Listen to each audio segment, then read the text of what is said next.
편히 쉬셨습니까?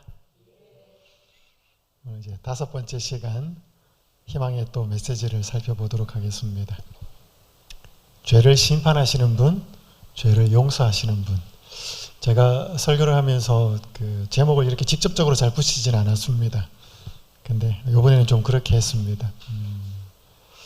우리가 예수님을 바라보는 것이 우리의 마음속에 새 마음을 받을 수 있는 비결이라고 좀 말씀을 드리고 계속 그렇게 좀 이해하시면 좋겠습니다.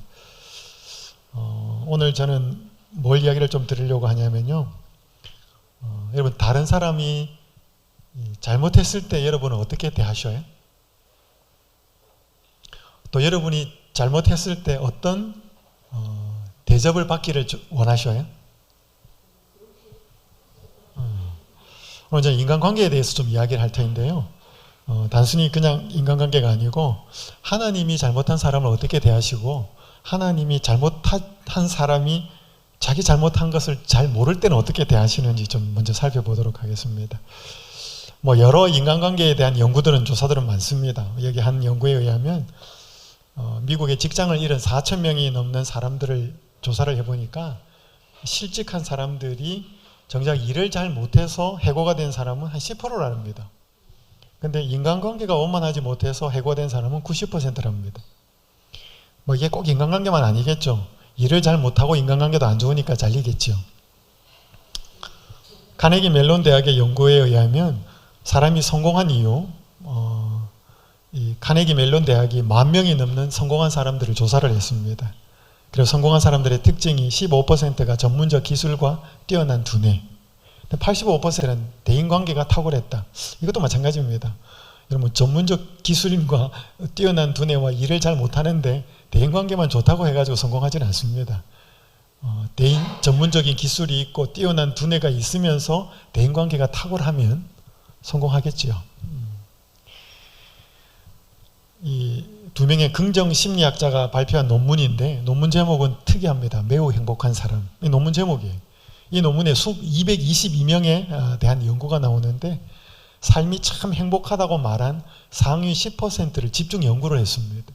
그랬더니 그 원인이 행복한 이유가 타인과의 좋은 관계 때문에 그렇다라고 답을 했습니다. 그러니까 실직하는 이유도 성공하는 이유도 행복한 이유도 굉장히 인간관계와 밀접한 연관이 있습니다. 근데 이 인간관계가 쉬워요? 어려워요? 나이가 들고 경험이 좀 많아지면 인간관계가 쉬울까요? 어려울까요? 여기 이제 어르신들이 더 많으신데 우리 장병현 교수님 어떠신가요? 장병현 교수님 워낙 젠틀맨이셔가지고 쉬우실 것 같은데 이게 이제 사람이 이렇게 나이가 들고 이렇게 하다 보면 이제 좀 단순해져야 되는데 굉장히 복잡한 요소들이 많이 고려가 되다 보니까 인간관계가 쉽지 않습니다. 아예 상관이 없는 사람에게는 상처를 그렇게 많이 주거나 많이 받지도 않아요. 근데 가까이 있는 사람에게 상처를 많이 받고 또 많이 줘요. 여기 한 몇 년 전에 나온 기사에 제목이 이랬습니다. 바른 말을 친절하게 할 수 있으면 당신은 센스 있는 사람. 회사원 한 50대를 설명하는데 한번 읽어보겠습니다. 회사원인 50대 남성 A씨는 진실한 사람이다. 없는 말을 지어내지도 않고 틀린 말을 하지도 않는다. 회사에서 윗사람이건 아랫사람이건 가리지 않고 잘못된 점이 있을 땐 반드시 지적하고 즉각 건의를 한다. 집에서도 마찬가지다. 입은 비뚤어져도 말은 바로 하라는 속담처럼 틀림없이 바른 말, 옳은 말을 한다.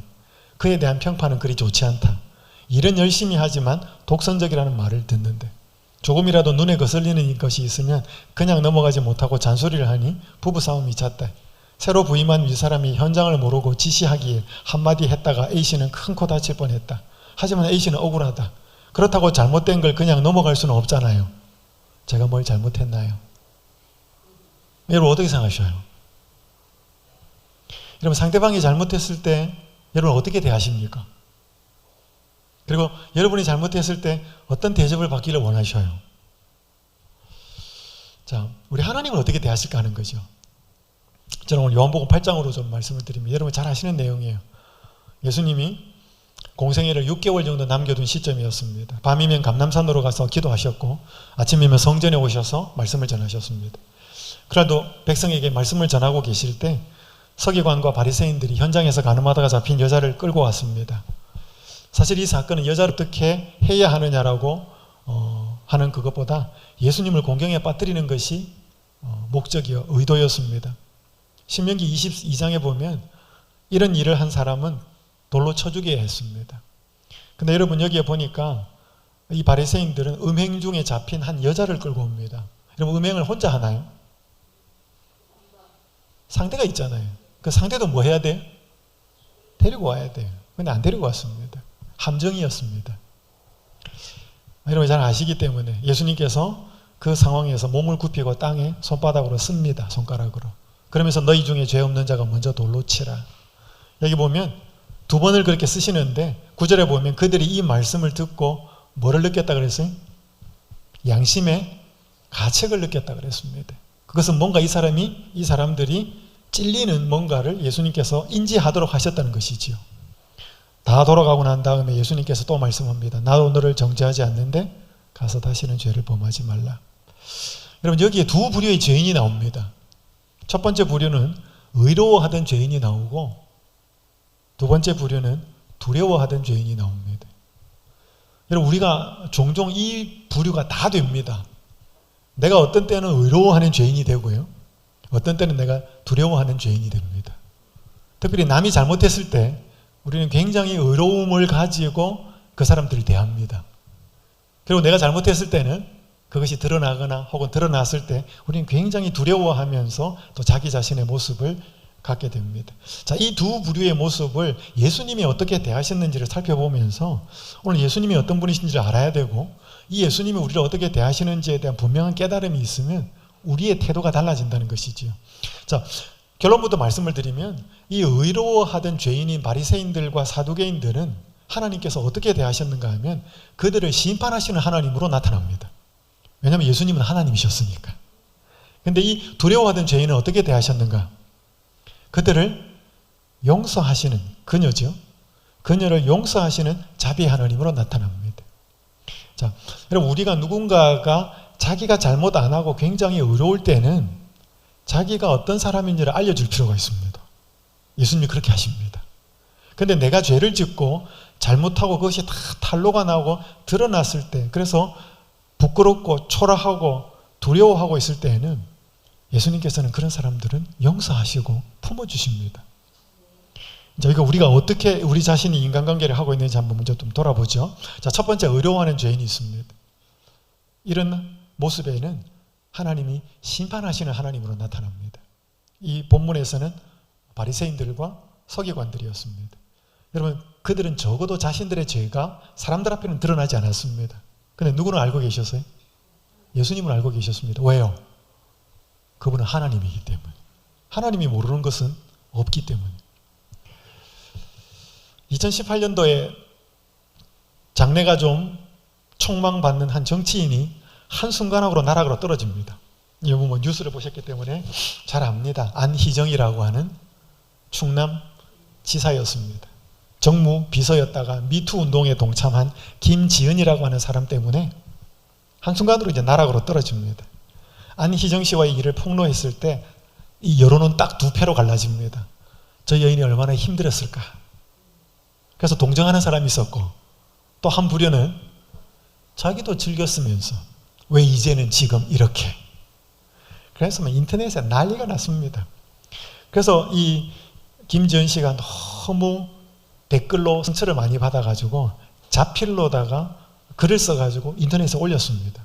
이 자필 편지예요. 다 읽어드릴 수는 없고 제가 두 부분만 읽어드리겠습니다.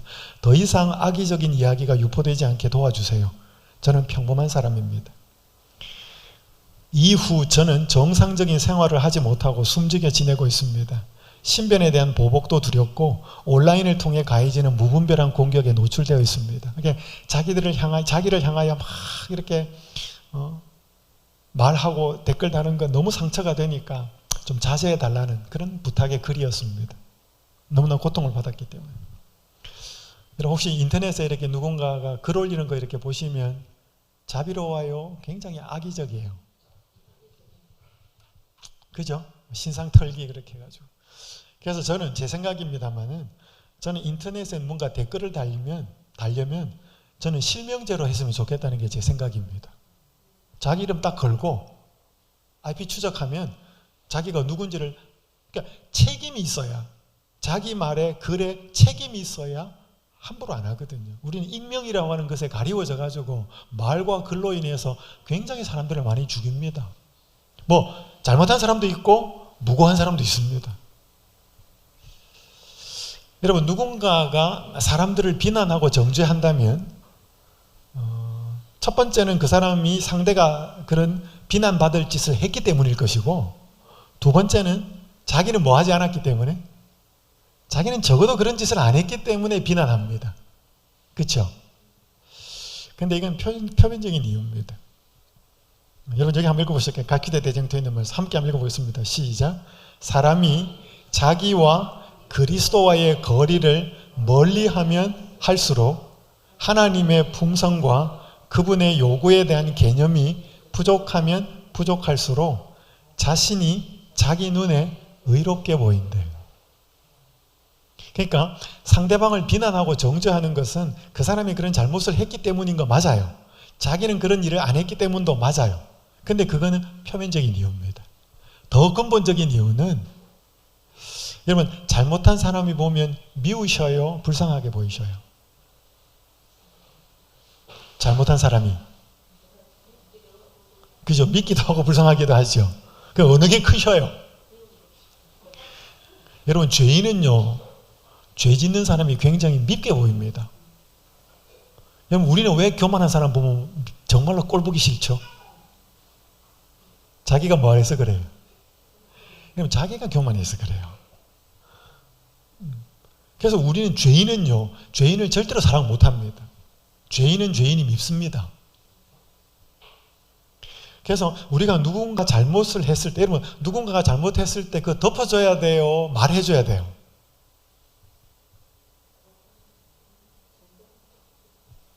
어떤 때는 덮어줘야 될 때도 있고 어떤 때는 말해줘야 될 때도 있습니다. 근데 이거 지혜롭게 분별하는 것은 굉장히 어렵습니다. 근데 또 말할 때 뭐예요? 그죠? 말하기도 굉장히 쉽지 않아요. 여러분, 부모가 자녀 나무랄 때 틀린 말 안 하거든요. 근데 굉장히 또 자식은 상처를 받는다는 거죠. 그러니까 우리가 누군가에게 대화하고 말하고 할 때, 잘못을 지적할 때 우리가 그리스도와의 관계가 거리가 멀면 우린 자신은 굉장히 의로워 보입니다. 그리고 잘못을 저지른 사람은 굉장히 죄인처럼 보입니다. 여기 이런 말씀이 있습니다. 시대소망에. 다른 사람들을 고발하는 데 앞장서고 그들을 재판하여 처벌하는 데 열중하는 자들이 오히려 그들보다 죄가 더욱 많을 수 있다. 많다는 게 아니고 많을 수 있다고 하는 것이죠. 자, 여러분, 여기 예수님께서 이 현장에서 가늠하다가 잡힌 이 여자를 보는 거하고 이 여자를 끌고 와서 예수님을 고발하기 위해서 이 함정을 파놓고 온 이 사람들의 모습을 보면서 누구의 죄가 더 컸을까요?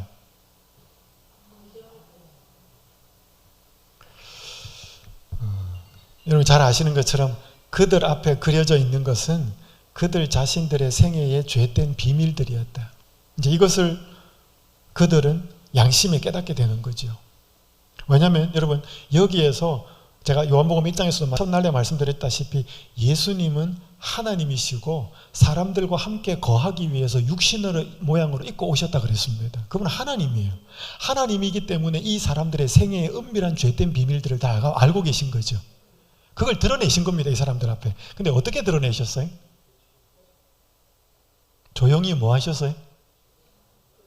쓰셨어요. 왜, 여러분 생각하십시오. 왜 이 당당하고 예수님을 함정에 빠뜨리고 그러면서 자기들은 은밀한 죄를 갖고 있는 사람들의 죄를 안 까발리셨을까요? 네? 여러분 생각해 보셨어요? 그냥 땅바닥에 안 쓰고 그들이 알 수 있고 깨달을 수 있도록 은밀하게 쓰지 않고, 야, 너 어젯밤 12시에 어디 있었어? 여러분 다 깨놓고 말할 수 있잖아요. 왜 안 그러셨을까요? 만약에 그랬다면 어떻게 됐을 것 같아요? 여러분, 예수님 십자가 달려 죽기 전에, 돌아가시기 전에 죽었습니다. 여러분, 공개적으로 자기를 망신을 시켜봐요. 그게 얼마나 이 증오심이 되고 한이 맺히겠습니까? 작년에 전 세계가 가뭄으로 어려움을 겪었을 때 여러 가지 현상들이 드러납니다. 이 체코에서 기근석이 드러납니다. 기근석의 말 들어보셨죠?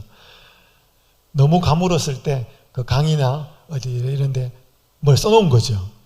그러니까 여기에 체코에서 드러난 기근석에는 내가 보이면 울어라, 그런 말이 적혀 있었대요. 이게 지금 드러난 거죠. 스페인에서는 고인돌이 드러났고요. 다뉴브 강에서는 2차 세계대전 당시에 침몰된 독일 군함이 드러났습니다. 여기에 무기들도 탑재가 되어 있는 것이 드러났습니다. 양쯔강에서는 불상이 드러났어요. 여러분, 이것들이 이 공통점이 뭐예요? 평소에는 잠겨 있었다는 것입니다. 근데 가뭄이 되고 나니까 드러난 거죠. 여러분, 우리가 감추어둔 것이 세상의 사람의 눈에는 감출 수 있습니다. 근데 누구 눈에는 못 감춰요? 히브리서 4장 13절에 말씀합니다. 지으신 것이 하나도 그 앞에 나타나지 않음이 없고 우리의 결산을 받으실 이의 눈앞에 만물이 벌거벗은 것 같이 드러나느니라. 여러분, 만약에 이런 때가 우리가 있다고 하면 우리가 말하고 행동하는 거 함부로 할 수 있겠어요? 내 죄가 온 천하에 다 드러난다. 이거 굉장히 두려운 일입니다. 근데 우리는 지금 안 드러나니까 얼마나 의로운지 모릅니다. 그러면서 다른 사람들을 과감하게 정죄하지요. 정채봉 씨가 쓴 마음을 찍는 사진기라는 글이 있습니다. 들어보셨을 겁니다. 어느 마을의 시장에 사람의 마음을 찍는 사진기가 있었습니다. 어떤 유명한 정치가를 찍었더니 돈다발이 찍혔습니다. 돈 많은 사장님을 찍었더니 술과 여자가 찍혀 나왔습니다. 어떤 남자는 늑대가 찍혀 나오고 어떤 여자는 여우가 찍혀 나왔습니다. 그러던 어느 날 시장에 얼굴이 험상궂게 생긴 사나이가 나타났습니다. 사람들은 생각했습니다. 틀림없이 무시무시한 흉기가 찍혀 나올 거야. 사나이가 카메라 앞을 지나갔습니다. 방긋 웃는 아이의 얼굴이 찍혔을 뿐 사나이는 단지 미역 한 꾸러미를 들고 시장을 벗어나고 있었습니다. 험상궂은 사람, 방긋 웃는 아이가 찍혔고 미역 한 꾸러미가 들려 있었습니다. 어떤 상황이었을까요? 아마 아내가 아기를 낳았을 것 같아요. 여러분, 오늘 여러분과 제 마음에 있는 것을 탁 찍으면 뭐가 나올까요? 그래서 우리가 하루 동안 있었던 걸 이렇게 영상을 찍어가지고 이렇게 틀어주면 당당할까요? 부끄러울까요? 네? 다니엘 빌리지에 있는 동안은 괜찮을 것 같습니까? 여러분, 왜 예수님이 우리의 죄를 들추어낼까요? 여러분, 예수님이 죄를 들추어내는 방법은 두 가지예요. 첫 번째는 은밀하게 들추어냅니다. 두 번째, 우리 저에게 나타나지 않지만 마태복음 23장에 보면 화 있을진저 외식하는 서기관들과 바리새인들이요 7번이 나옵니다. 그때는 공개적으로 책망합니다. 대놓고. 왜 그랬을까요? 시대소망에 보면 그들이 하는 은밀한 행위들을 일반 사람들이 모르고 있었기 때문에 그들이 같이 죄에 끌려 들어가고 있었다 그랬습니다. 그럴 때는 하나님이 드러냅니다. 여러분, 우리가 어떤 사람이 잘못했을 때 교회에서든 다른 사람이든 그 사람이 잘못한 그 사람의 행위가 다른 사람들을 같이 죄로 끌어들이는 행위가 되면 그거 드러내야 됩니다. 알려줘야 다른 사람들이 같이 죄에 빠지지 않아요. 근데 그게 그 사람 혼자만으로 해서 즐기고 있어. 그때는 까발리면 안 됩니다. 그 사람을 개인적으로 찾아가서 이야기를 해야 돼. 굉장히 지혜가 필요합니다. 그래서 예수님은 공개적으로 책망할 때가 있었고 은밀하게 알려줄 때가 있었어요. 그러나 다 그들의 죄를 알고 있는 하나님이셨죠. 여러분, 이 성경에 죄를 짓고 하나님 앞에 회개하고 안 나오는 한 사람이 있었습니다. 그 유명한 다윗이에요. 다윗이 그죠? 간음죄도 저지르고 살인죄도 저지르고 안 나오고 있었습니다. 그때 하나님이 누구 보내요? 나단을 보냅니다. 여러분 잘 아시잖아요. 당신이 그 사람이래. 이 다윗이 하나님 앞에 안 나올 때 다윗의 상황이 시편 32편에 기록이 되어 있습니다. 내 뼈가 쇠하였도다. 주의 손이 주야로 나를 누르시오니 내 진액이 빠져서 여름 가뭄에 마름같이 되었나이다. 여러분, 이게 뭔 말이에요? 죄를 갖고 있으면서 하나님 앞에 안 나올 때 다윗의 상황이 이런 거죠. 그러니까 여러분, 다윗 가만히 있으면 죽습니다. 어떻게 죽어요? 말라서 죽습니다. 그 죄책감에, 두려움에. 그러니까 이 다윗을 살리기 위해서 하나님이 누구를 보낸 거예요? 나단을 보낸 거죠. 여러분, 나단은 목숨 걸어놓고 한 것입니다. 여러분, 나단, 너 가가지고 이렇게 스토리 이야기해라 그랬을까요? 아니요. 이건 나단의 지혜입니다. 한 사람이 있었는데 또 한 사람이 있었는데 어쨌든 간에 당신이 그 사람이래. 여러분, 하나님이 우리의 죄를 지적하는 것은 우리를 살리기 위함이에요. 죄를 갖고 있으면 죽으니까. 여러분, 이게 암 환자가 계신데 죄송합니다만 이 죄는 뭐와 같냐면 암세포와 같습니다. 조그마한 게 생기지만 그걸 없애지 않으면 자라거든요. 그러니까 결국 조그마한 하나의 죄가 우리를 파멸시키는 거지. 그걸 하나님께서는 들추어냅니다. 그래서 오늘 우리가 잘못한 사람이 분명히 있어요. 여기 보시면 여기 나옵니다. 아까 화 있을진저 바리새인들, 외식한 서기관들이 책망할 때 여기 제가 시도성만 읽어드릴게요. 유전에 대한 그들의 존경심과 타락한 제사장들에 대한 그들의 맹목적 신앙을 통하여 백성은 뭐가 되어 있었다? 노예가 되어 있었다. 이 사슬들을 그리스도께서는 끊으셔야 해야 돼. 그러니까 자기만 죄 짓는 게 아니고 바리새인들과 서기관들이 다른 사람들을 같이 죄의 사슬로 묶어가지고 같이 죄에 끌어들이고 있었기 때문에 예수님은 그들의 죄를 폭로하셨다는 것이죠. 그래서 이게 공개적으로 드러내야 될지 개인적으로 은밀하게 이야기해야 될지 이건 굉장히 중요하죠. 어쨌든 간에 예수님이 공개적으로 책망하시든 은밀하게 책망하시든 여기 한번 보십시오. 그분은 위선과 불신과 죄악을 두려움 없이 견책하셨으나 한번 읽어보실까요? 시작. 통렬한 책망을 하시는 그분의 음성에는 눈물이 섞여 있었대. 그래서 공개적인 책망이든 은밀한 책망이든 전부 다 사랑으로 하셨다는 것입니다. 여러분, 이건 굉장히 중요합니다. 그래서 아까 제가 처음에 서두에서 그 한 직장인 바른 말을 하는데 왜 미움을 받을까? 바른 말 하는 사람은 미움 받습니다. 바른 말 하는 사람들을 별로 좋아하지 않아요. 근데 여러분, 우리가 잘못했을 때 바른 말 들어야 돼? 들어야 돼요. 여러분, 저는 아버지가 일찍 돌아가셨어요. 근데 저희 큰 고모가 저희 아버지보다 이제 나이가 많으셨는데 저희 큰 고모가 굉장히 무서웠어요. 근데 저희 어머니는 자꾸 이렇게 큰 고모 집에 가서 인사도 하고 그러고 뭐 이렇게 하는데 지금 돌아가셨습니다. 저희 큰 고모가 굉장히 잘 나갔어요. 아들 셋 전부 서울대학 갔어. 남편 잘 나갔고 딸 둘 잘 나갔어. 그러니까 우리 고모는 굉장히 프라이드가 있었습니다. 그러니까 이제 저희가 조카니까 어릴 때 놀러 가면 이제 앉혀놓고 훈계하는 거죠. 이렇게 살아야 된다, 저렇게 살아야 된다. 이제 어린 마음이 가기 싫은 거예요. 여러분, 바른 소리 하는 사람 별로 환영 못 받습니다. 근데 여러분, 예수님 바른 소리 하셨어요? 반드시 들어야 할 말을 하셨어요. 그죠? 근데 예수님께서는 그것이 책망이든 간접적이든 직접적이든 사랑이, 눈물이 섞여 있었다는 것이죠. 그래서 오늘 우리가 여러분, 여기에 자기가 잘못했음에도 불구하고 그 잘못을 숨기면서 자기도 은밀하게 죄를 지으면서 남들의 잘못을 책망하고 정죄하는 사람에게 예수님은 어떻게 다가오시는가 하면 너는 어떤 삶을 살고 있느냐라고 하는 사실을 깨닫게 해주시는 것입니다. 그러니까 아무 생각 없죠. 자기는 어려운 척하면서 남을 정죄하니까 그 사람들은 흔들어 놓습니다. 쉽게 말해서 두려움을 주는 거죠. 내가 너의 죄를 알고 있다. 너 그렇게 당당하게 다른 사람의 죄를 책망할 그런 사람이 맞느냐?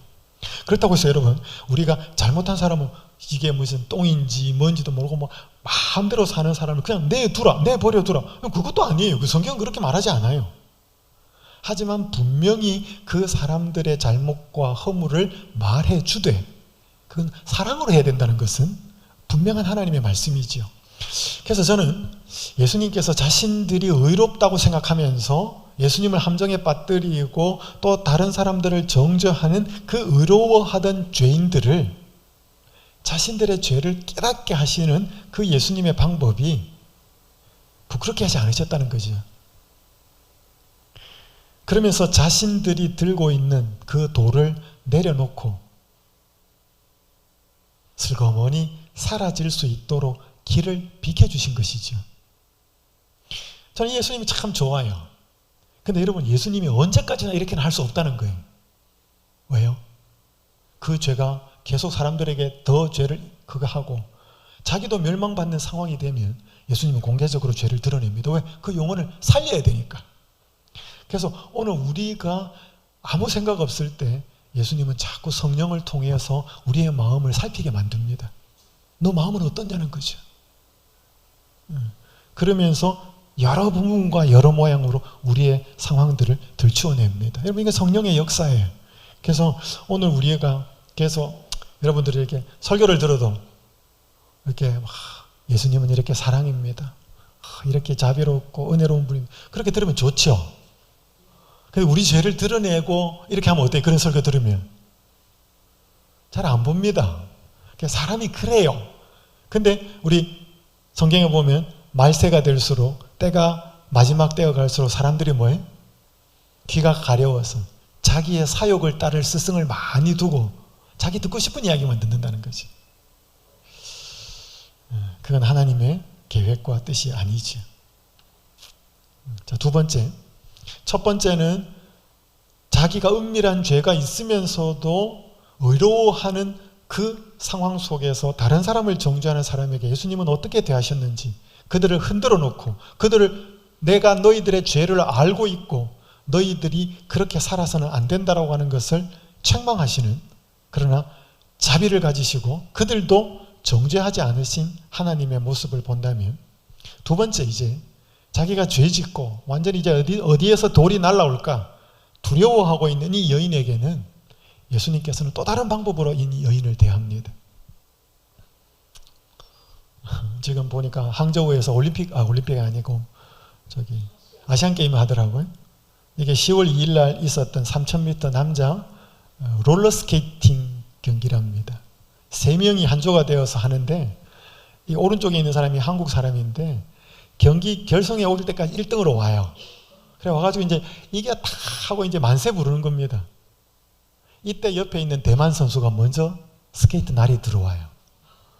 그래가지고 0.01초 차이로 은메달이에요. 근데 자기 혼자 경기면 자기가 경기 은메달 딴 것으로 끝나면 되는데 이 두 명의 선수가 같이 있어요. 근데 문제는 여기에서 금메달을 따면 병역이 면제래요. 근데 이 사람은 자기도 병역 면제가 못 됐고 그 팀원 중에 한 사람은 개인 경기에서 금메달을 따서 병역 면제가 된 거예요. 근데 한 사람은 금메달을 못 땄어.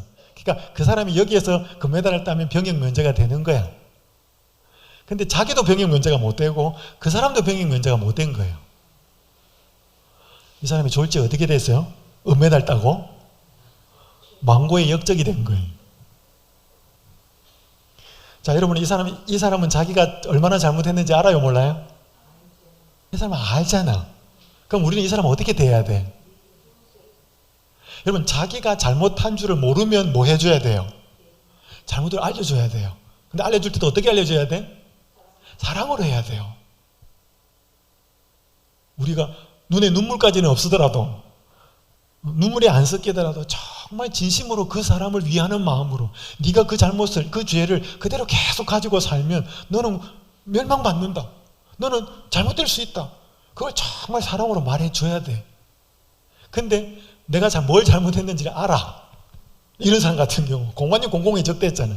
그럼 이 사람은 어떻게 해야 돼? 여러분, 여기 이 장면 기사가 나고 이런 기사가 막 수십 개 난 거죠. 뭐 기자들마다 여기에서 보도하고 저기에서 보도하고. 여러분, 나중에 가서 댓글 달린 거 한번 봐요. 이 사람은 완전히 죽일 놈이야 이제. 여러분, 이 사람은 자기가 잘못한지 알잖아요. 여러분, 자기가 잘못한지를 아는 사람은 책망하면 안 됩니다. 자기가 잘못한지를 아는 사람은 용서해 줘야 돼. 뭐 더 잘 아실 거니까. 여러분, 세계 최장기 인생 연구로 꼽히는 프로젝트가 있습니다. 하버드 잘 아실 거예요. 하버드대 성인 발달 연구라고 하는 프로젝트인데 이게 몇 년에 시작됐냐면 1938년에 시작됐습니다. 이게 미국이 경제공황 때예요. 행복한 인생은 도대체 뭘까?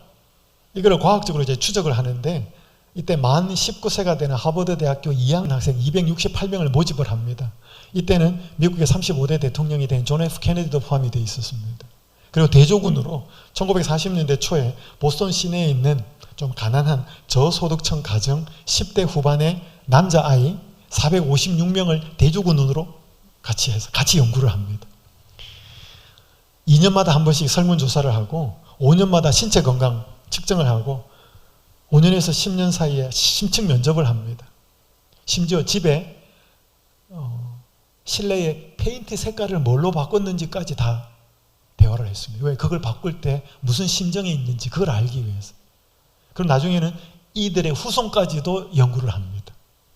그러면서 이게 이 디렉터가 네 번째 바뀌었. 이 사람이 로버트 월딩어라는 교수인데, 하버드대 의대 교수인데, 이 사람이 네 번째 디렉터예요.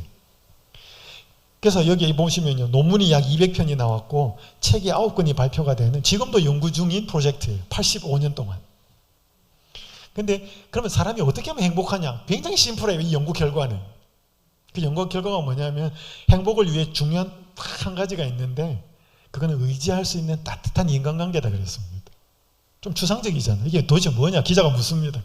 그때 월딩 교수가 이렇게 말합니다. 자신을 숨길 필요 없이 나 자신으로 있을 수 있다고 느끼는 관계. 그러니까 여러분, 사람들이 왜 자꾸 있는 척해요? 왜 자꾸 모르는데 아는 척해요? 왜 없는데 가진 척? 왜 그래요, 사람이? 여러분, 그래야 사람들이 대우해 주니까. 근데 내가 없어도 몰라도 있는 그대로를 나를 인정해주고 받아주면 우리 그럴까요? 여러분, 세상은 가진 사람을 인정해주고 있는 사람을 대우해주고 많이 아는 사람을 인정해주니까 자꾸 그렇지 못한 사람이 그렇게 하려고 애를 쓰니까 자기를 자꾸 포장하지요. 여러분, 자기를 자꾸 포장하는 사람, 그런 사회에는 편안하지 않아요. 어떤 사람이 편해요? 사시면서? 그죠? 유한진 씨가 쓴 글에 보면 있잖아요. 그러니까 밥 먹고 나서 그렇게 편하게 찾아가도 될 만한 그런 사람이 그립다. 자신을 숨길 필요 없이 나 자신으로 있을 수 있다고 느끼는 관계가 많으면 많을수록 사람은 행복하다. 이게 이 프로젝트 결론입니다. 그거 하려고, 그거 찾아내려고 이 85년 동안 계속 한 거예요. 여러분, 그런 사람이 있으셔요?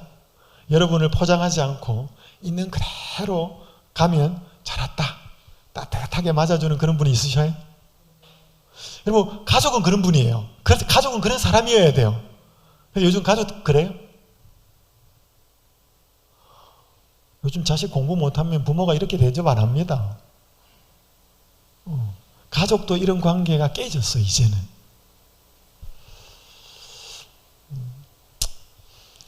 여러분, 결국 이 간음하다가 현장에서 잡힌 이 여자는 이용당한 거죠.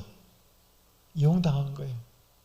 여러분, 그렇지만 자기도 그 죄된 유혹에 대해서 마음속에 같은 쾌락을 즐기려고 하는 욕망이 있었기 때문에 유혹이 된 거예요. 그녀 마음에 그런 유혹에 대한 욕망이 없었으면 그런 함정에 빠지지 않았겠죠. 그러니까 결국 사람이 죄를 짓는 것은 유혹이 있기 때문에 이것도 맞는데 그 유혹에 내가 마음으로 끌리기 때문에 죄를 지어요. 사람의 쾌락에 관한 어떤 그걸 오래전에 연구한 이야기인데 넘어가겠습니다. 제가 한 번은 그 테드를 좀 보게 되었습니다. 제가 한동안 테드를 열심히 봤어요. 이 조한 헬이라고 하는 영국계 스위스 작가가 와서 중독에 대해서 강연을 하는데 굉장히 인상적이었습니다. 맨 마지막 중에 이 사람들이 특별히 그 군인들, 여러분 사지에서 미 군인들이 이렇게 아프가니스탄이나 이런 데서 극도의 어떤 그 긴장 상태에서 오다가 탁 풀어져서 한국에 이 자기 나라에 들어오면 적응을 잘 못한대. 그런 사람들이 이제 약물을 하는 거예요. 그러면서 여러 가지 중독이 되는데 그런 사람들을 자세히 연구하면서 이 사람이 많은 그 중독자들을 치료하는 그 과정을 보니까 뭔가 그들이 중독을 못하게 하는 것으로는 한계가 있더라는 것입니다. 그러면서 자꾸 그들이 올바르게 뭘 하도록 해줘야 이걸 끊더라는 것입니다. 이걸 관심을 적게 갖더라는 것이죠. 그래서 이분이 마지막으로 강연의 뒷부분에서 하는 말이 이 말이었습니다. 중독의 반대말은 맨정신이 아니고 올바른 관계다. 뭔가 올바르지 않은 관계에 빠지는 게 중독인데 그거를 제대로 하기 위해서는 올바른 관계를 맺게 해줘야 된다는 것이 그 중독 치료의 핵심이라고 이야기를 하더라고요. 굉장히 감동적이고 제가 동의를 했습니다. 여러분 여기 달라스 윌라드라고 하는 신학자가 이런 말을 했죠. 실패하지 않는 가장 확실한 보장은 유혹이 찾아올 때 그것에 전혀 관심을 두지 않을 만큼 하나님으로 만족하며 평안을 누리는 것이다. 이것이 바로 유혹을 피하는 방법이다. 여러분 가능할까요? 예수님 안에서 누리는 참된 만족이 있는 사람은 다른 끌림의 유혹이 별로 그렇게 유혹이 안 된다는 것입니다.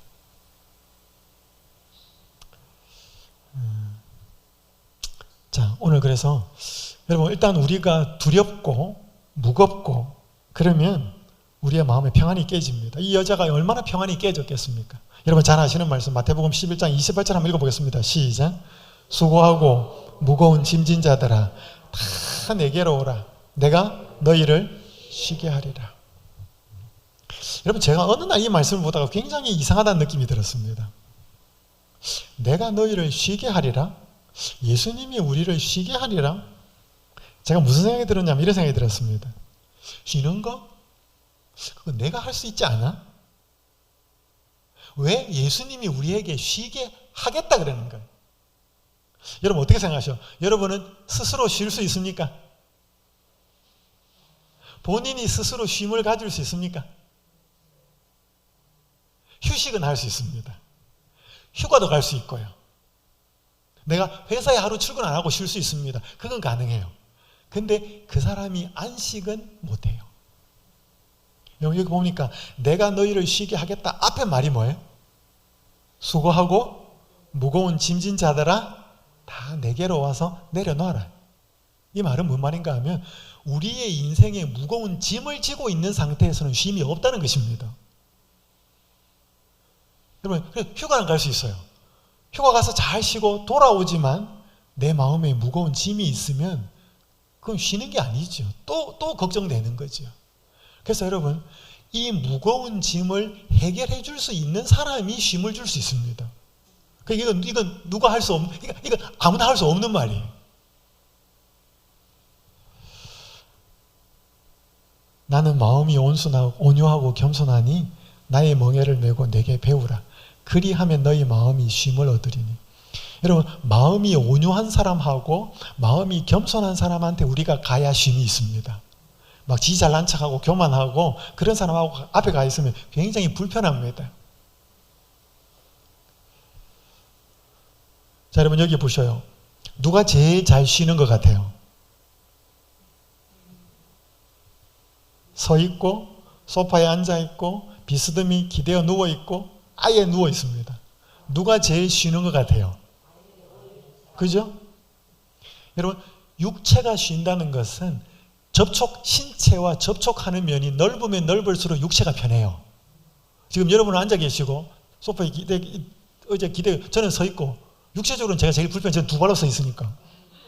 여러분이 훨씬 편해요. 그것보다 들어 눕는 게 훨씬 편하지요. 그러니까 육체가 쉼을 얻으려면 우리의 몸을 떠받들어주고 지지해주는 것이 넓으면 넓을수록 육체는 쉰다 이 말이죠.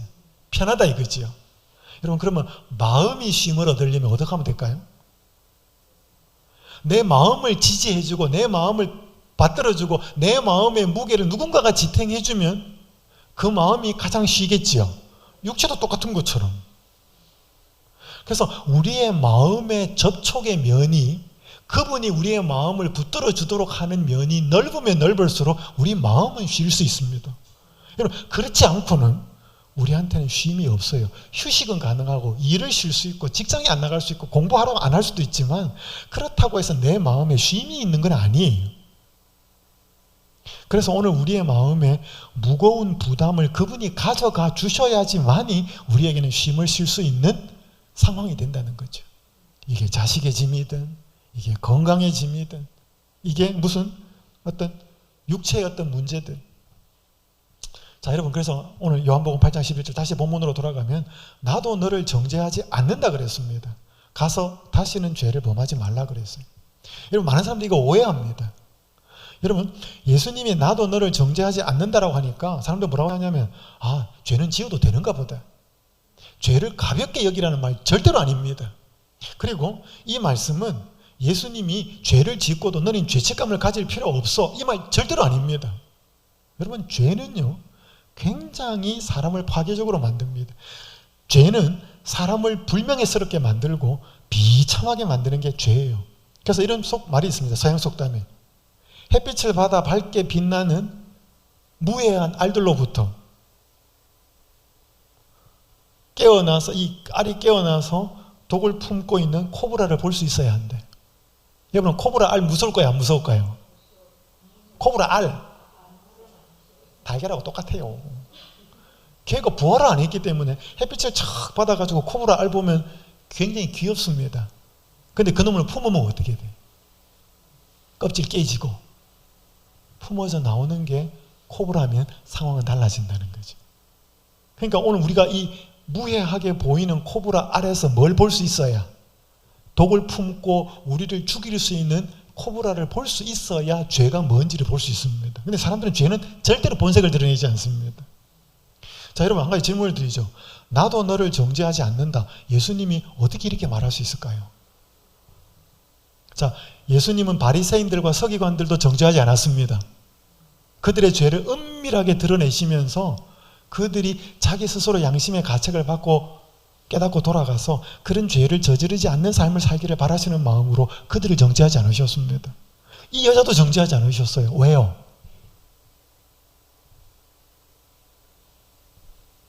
이 여자가 받은 그 수치와 그 사람들이 은밀하게 짓는 죄의 모든 그 죄의 결과들을 자기가 다 짊어지고 어디로 갈 거니까? 갈바리 십자가로 갈 것이기 때문에, 그 인간이 받아야 될 모든 정죄를 그분 자신이 받을 것이기 때문에 나도 너를 정죄하지 않는다라고 말한 것입니다. 여러분 만약에 이렇게 예수님이 자기가 죄를 뒤집어 쓰지 않는데, 여러분 예를 들어 이거 돈이라고 생각해봐요. 이 사람이 이 사람에게 빚을 졌어. 엄청나게 많은 빚을 졌는데 이 사람한테 가가지고 채권자가 여기 있는데 채무자한테 이 사람 돈 갚을 필요 없어. 그리고 이 사람은 행복한 그게 기쁜 소식이지만 채권자는 어떻게 되는 거예요? 내 돈 어떻게 되냐는 거지. 여러분 이 사람에게 이 돈을 갚을 필요가 없다라는 말을 하려면 이 사람한테 뭐 해줘야 돼요? 내가 갚아줘야 돼. 그래서 내가 갚아주고 당신 갚을 필요 없어. 이래야 두 사람을 다 만족하는 거죠. 예수님이, 여러분 죄는 반드시 값이 있어요. 죄는 그냥 지나가는 일 없습니다. 예수님이 이 여자가 받아야 될 죄의 값을 뭐 할 것이기 때문에, 자기가 받을 것이기 때문에 나도 너를 정죄하지 않는다. 여러분 이 말씀은 굉장히 중요합니다.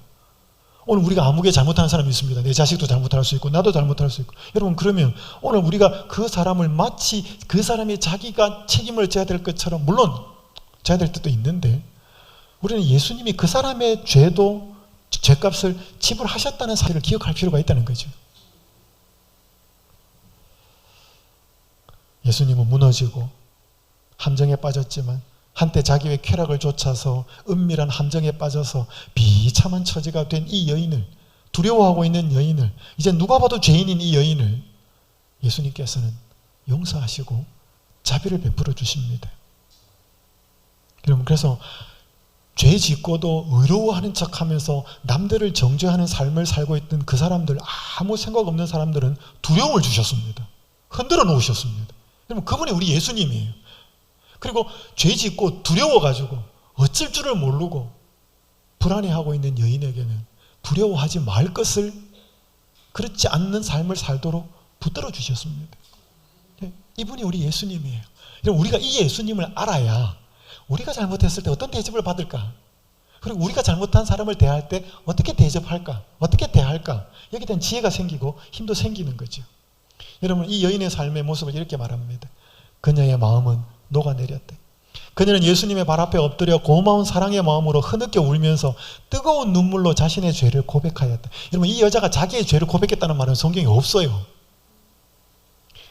근데 돌멩이 어디에서 날아올까, 그게 굉장히 두렵고 부끄럽고 그런 상황이었지만, 이 여자가 진심으로 죄를 고백한 것은 이 여자가 용서받았을 때예요. 여러분 그 다음만 빨간 글 한번 읽어보겠습니다. 시작. 이것은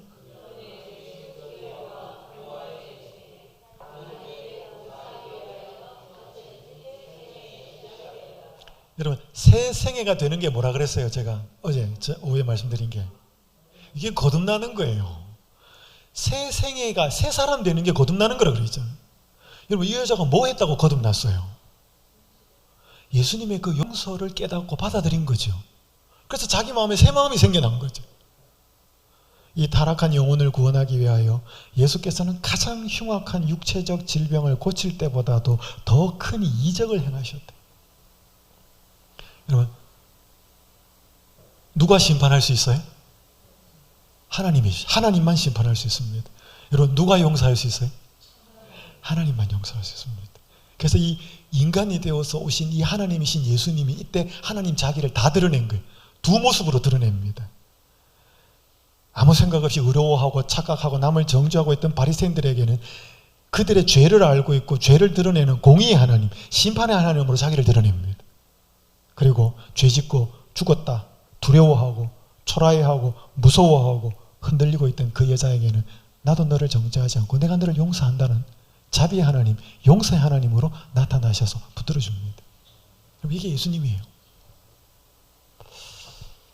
여러분, 이 예수님을 이 여자가 알고 전혀 다른 새 생활을 사는 생애의 출발점이 됩니다.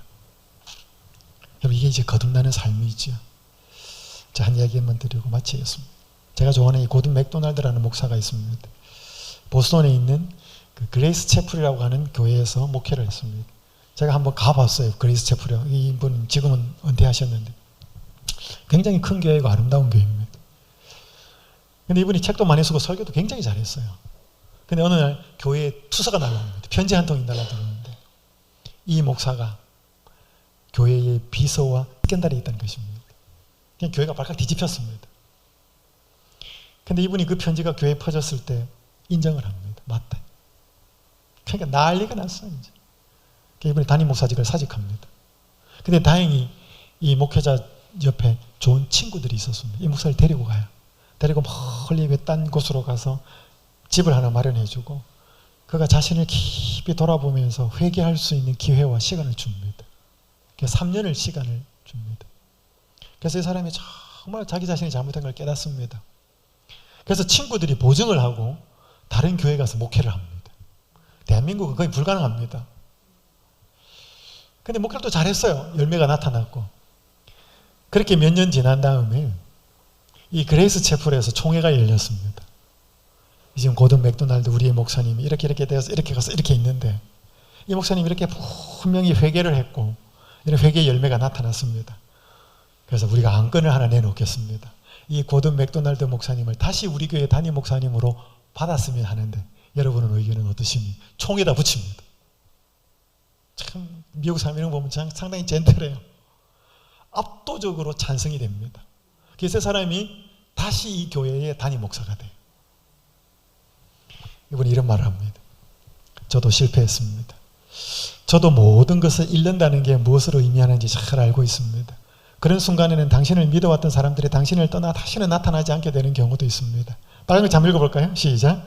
그러나 중요한 것은 그 실패의 순간에 하나님이 하시는 말씀이 무엇인지 귀 기울여야 한다는 것입니다. 이분의 간증이에요. 왜? 자기가 무너진 거죠. 내가 실패했는데 그런 순간에는 당신을 믿어왔던 사람들이 다 당신을 떠나서 다시는 나타나지 않는 경우도 있다. 뭐 떠나지 않는 것만 했겠습니까? 얼마나 비난했겠습니까? 당신 내가 그럴 줄 몰랐다. 이런 미국에요. 통계조사에 이 굉장히 유명한 목사들이 한 번씩 이런 스캔들이 있어서 문제가 있어서 떨어져 나갈 때마다 교인이 약 100만 명 이상이 떨어져 나간다는 통계가 있습니다. 그만큼 이제 사탄은 여기에 이제 많이 그렇게 유혹하는 거죠. 근데 이 목사님이 간증이 뭐냐 하면 자기가 그렇게 무너지고 나락으로 떨어졌을 때 하나님이 나에게 뭔 말씀을 하고 계실까에 거기에 초점을 맞췄다는 것입니다. 그게 이분이 돌아올 수 있는, 회개할 수 있는 힘이었다는 것입니다. 여러분과 저도 마찬가지예요. 여러분, 우리가 이렇게 신앙생활 하거나 혹은 잘 나가다가 무너지면 세상 사람들은 우리 다 비난합니다. 그거 당연한 거예요. 왜냐하면 그 배신감 느끼는 거거든. 그래서 다시는 우리한테로 돌아오지 않을 수도 있습니다. 근데 여러분, 그때 하나님은 뭐라고 말할까, 우리한테? 여러분, 그걸 한번 생각하셔야 된다는 거죠. 여러분, 그거를 찾는 사람은 절대로 무너지지 않다. 영원히 떨어지지 않습니다. 왜? 하나님은 나도 너를 정죄하지 않는다. 왜?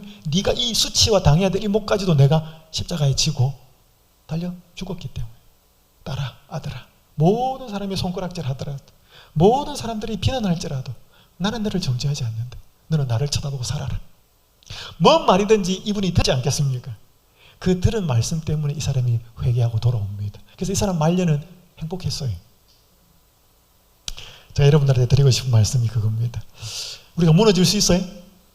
있어요. 근데 그때 다른 거 생각하지 마시고 이 무너진 순간에, 이 실패의 순간에 이 모든 사람이 나를 비난하고 좋은 말 하지 않을 그 순간에 하나님이 뭐라고 말씀하실까 마음에 믿음의 귀로 들으셔야 돼요. 그러면서 성경을 봐야 된다는 거죠. 제가 살아보니까 참 인간관계 쉽지 않습니다. 자꾸 사람이 시간이 지날수록 단순해져야 되는데 자꾸 복잡해져요. 그러면서 쓸데없는 생각도 많이 해요. 안 해둘 생각도 하고 좋은 것보다는 부정적인 생각을 더 많이 합니다. 근데 제가 이 요한복음 8장을 계속 묵상하면서 예수님은 어떤 분일까? 그러면서 제가 깨달은 이 예수님은 오늘 우리가 은밀하게 자기의 상황을 모르고 다른 사람을 쉽게 평가하고 또 비난하고 정죄하는 사람에게 오늘 우리의 허물과 우리의 은밀한 모습을 다 알고 계시는 하나님으로서 성령께서 깨닫게 하시는 그 모습을 보았고요. 여러분, 누군가가 내가 저지르고 있는 삶의 모습을 다 알고 있다고 생각한다면, 한 명이라도 그렇게 알고 있다고 한다면 우리는 굉장히 두렵거든요. 근데 사람은 몰라도 예수님은 알고 있다는 것입니다. 근데 지금 아직 은혜의 시기이기 때문에 이걸 우리가 온 우주 앞에 하나님이 드러내놓지 않습니다. 아직 은혜의 시기니까. 그거 회개하고 돌아오라는 거죠. 근데 그 요청을 끝까지 거절하면 드러나는 거죠, 이제. 저 사람은 구원받을 수 없다라고 하는 사실이 드러나야 되니까. 우리가 무너지고 넘어지고 실수할 때가 있습니다.